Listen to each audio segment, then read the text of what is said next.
Brilliance Audio presents The Beautiful Strangers by Camille Di Maio, performed by Jess Nahikian and Sarah Naughton.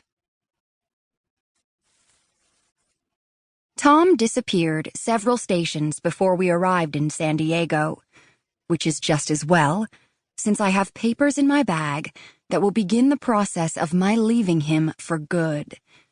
We quarreled, and I am embarrassed to say that it was witnessed by a gentleman in our compartment.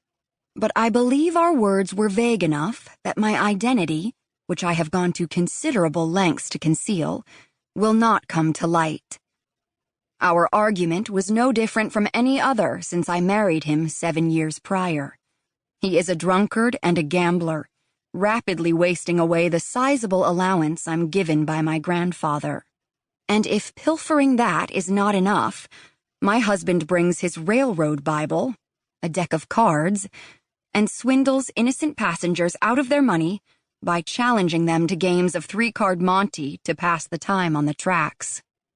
I tried to stop him once, and the slap that befell my face left a mark that I had to conceal by dabbing cosmetics on it and fashioning my long hair to fall over that cheek. Needless to say, I never interfered again, though I managed to avoid involving myself any further in the ruses, as he would have preferred.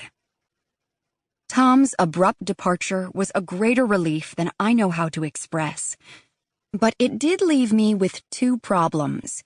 First, he had not yet signed the documents that will dissolve our ill-fated union, and second, he absconded, perhaps intentionally, with our baggage card, and without it I was not able to retrieve the 3 pieces of luggage that I had checked in my name.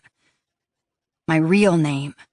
I have tried for several years to escape this monster, my most successful attempt being a feigned bout of rheumatism that sent me from Hamburg, Iowa, to San Francisco. His only contact with me was to demand more money when he'd run out of it, and I obliged with the allowance from my grandfather, forcing me to earn my own funds as a house servant, work that I found most satisfactory after an upbringing in which I was so pampered that I never had a chance to test my own mettle, and worth it to keep Tom from following me. Craving the sun that regularly evaded the city by the bay, I made my way south to Los Angeles, where I continued domestic employment, and up until last week, I worked under the last name of Logan. I had received the praise of my employer, a Mrs. Grant, at number 917 South Hill Street, and after this jaunt to San Diego, it was my plan to return to what was a most generous position. When Tom found out where I was, he could always locate me eerily, like some villainous breed of homing pigeon. He insisted that we get out of town and find a notary to witness the signatures on our divorce papers. Why we had to leave Los Angeles to do so, I don't know. It might be some kind of bargaining chip if he got into trouble. I had my reservations about going anywhere with him, but was so desperate to finish this once and for all that I agreed to go wherever he wanted to make it come about.